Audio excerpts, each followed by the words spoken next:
Ég hef átt hér góða stund með skemmtilegu fólki.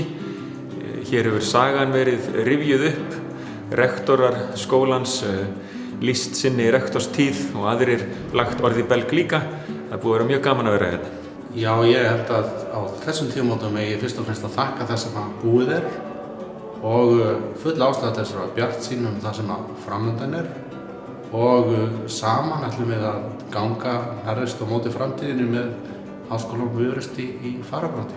Að vera áfram trúr þeirri hugsun sem að var reistur á og muna hana.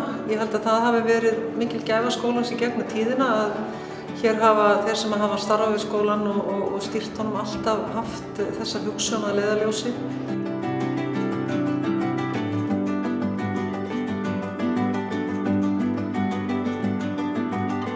Það er mjög gaman að fylgjast með nemendum koma hérna inn og sjá þá svona rétta úr sér og þenja vængina í lokin.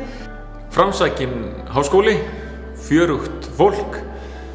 Það hafa skipst á skin og skúrir í sögu skólans undanfarin ár og áratugi kannski, en sagan er löng og merk og framtíðin björt ef rétt er að málum haldið.